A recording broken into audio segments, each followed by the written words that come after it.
Hey guys, it's QuickyBaby and welcome back to World of Tanks, and a Merry Christmas to every one of you who celebrated either yesterday or today. I hope you have a great time today. Spend as much of it as you can with your friends and family, but maybe you'll still find about 10 minutes to check out my holiday special today. I always try and get you something extra cool for Christmas Day, and hopefully today is going to be no exception as we check out Kolinkoyura playing in Tiger 131, that tier 6 German premium heavy tank. And I have to admit, very cliche of me, but that's what really got me into World of Tanks, was the Tiger. It was the first tank that I decided to go for.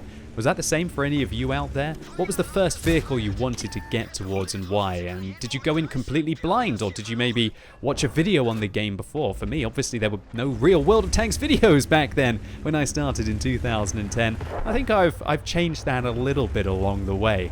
Nevertheless, Tiger 131, it's the reason also why I went to the Tank Museum for the first time in 2012.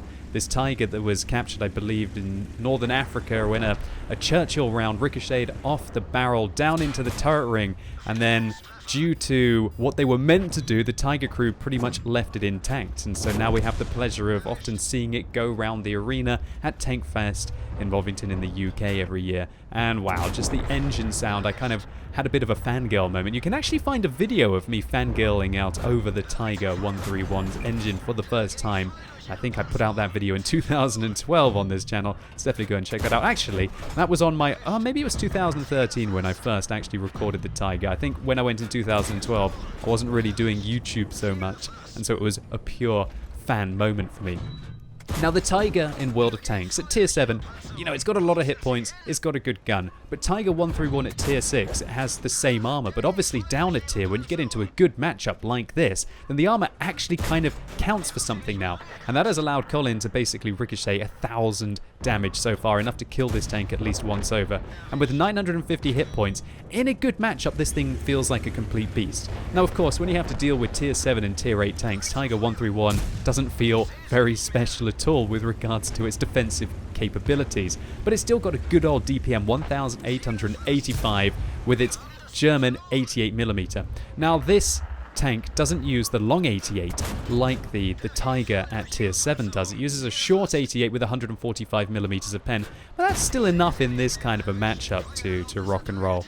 Now Colin is going to be using auto aim a lot in this replay, and it's going to work out well for him. I'm not judging, a lot of people do like the comfort of using auto-aim, and when you're playing at low tiers where tanks generally have the same kind of armor throughout and they're often very flat, then auto-aim can still be very useful. And it can also allow you to micromanage other things like the movement of your tank, maybe your awareness can still be a little bit better all the way around you. And Colin is going to just flank these guys right now. Look at this Tiger rip through the enemy lines. Oh no, not quite, as the STVZ-39 looks like it hits the tracks there but doesn't take the tracks off. Now the Panzer 38 NA spotted. Will he be able to finish it off? There you go, ST down. Panzer 38 making his way away from Colin as quickly as he can. And Colin, in the first few minutes of this game, and considering he was a bit AFK at the beginning, or maybe he crashed and loaded back in, has already killed half of the enemy team. But it looks like he's going to have to do even more than that with only 3 allies on his team against still, well, 6 tanks now. There's Colin's 9th kill as he's just slowly rowing his way through the enemy team. That's usually a line that we would only reserve for something like a TOG, right?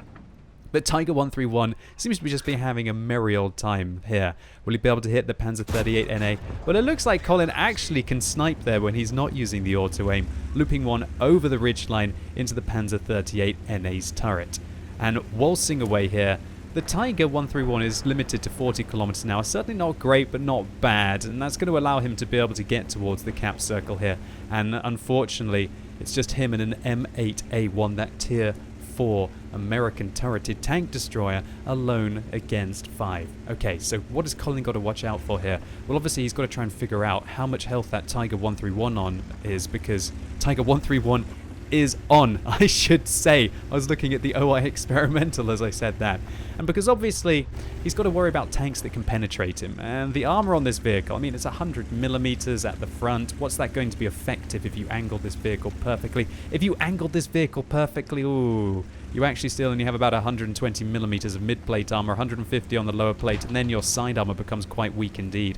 So Tiger 131 easily able to go through an equal Tiger 131 here with standard rounds, and the Lux makes its way up, takes out the M8A1, and that leaves Colin momentarily in a 1 versus 5. But luckily, Tiger 131 on the enemy team was but a one-shot, and he shuts it down, picking up his 11th kill now.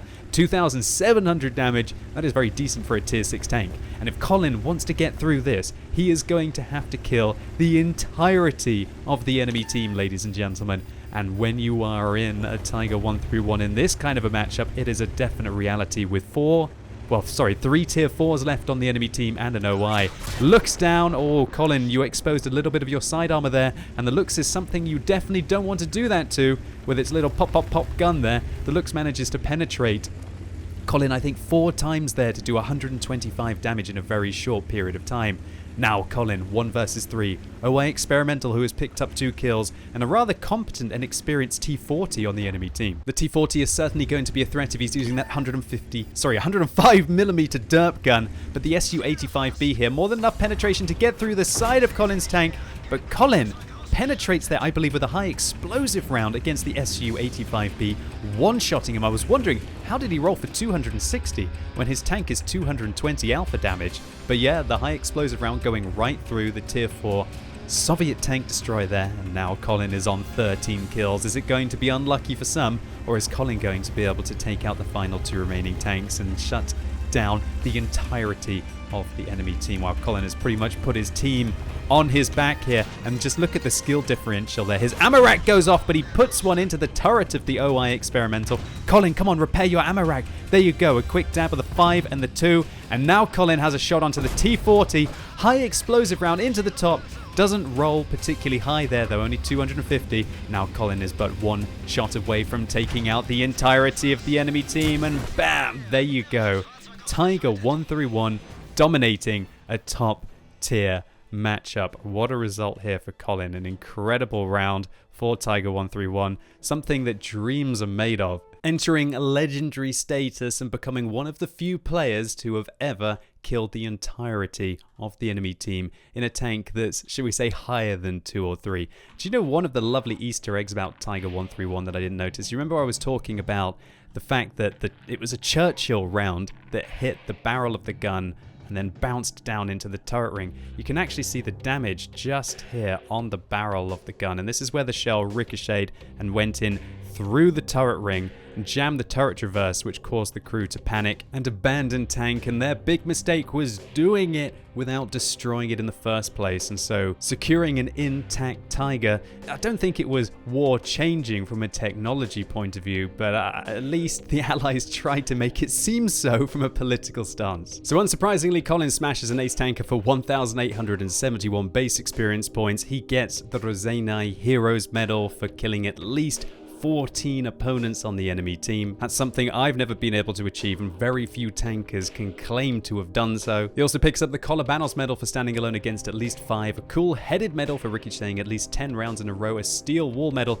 not something you usually would associate with a Tiger, but he received 33 hits here, showing you that this Tiger hull certainly works a hell of a lot better at tier 6 than it does at tier 7, and a high caliber for 3,558 damage dealt, over 3.5 times what anyone else on his team was able to achieve. And even without a premium account here, doesn't look like Colin fired any premium rounds. He didn't use any premium consumables. He makes 41,000 credits profit, and considering what a mammoth game this was, shows you that tier 6 premium tanks are not the best credit makers, but at least it gives you a little bit extra. And that's one of the key reasons why I would always recommend, if you want a credit maker, you should always go for something tier 7 at least, preferably, or I would thoroughly recommend a tier 8 instead. Even if you just have to save up for a little bit longer, it's worth it rather than trying to jump the gun and expect you're going to be making those full credits from a mid-tier premium. So kolinkoyura, спасибо большое for uploading this on the whatreplays.ru website. Congratulations to you on one of, if not the most remarkable replays that anyone had in the last year in World of Tanks. And hopefully all of you out there enjoyed this video. If you did, give it a thumbs up, but if you hated it,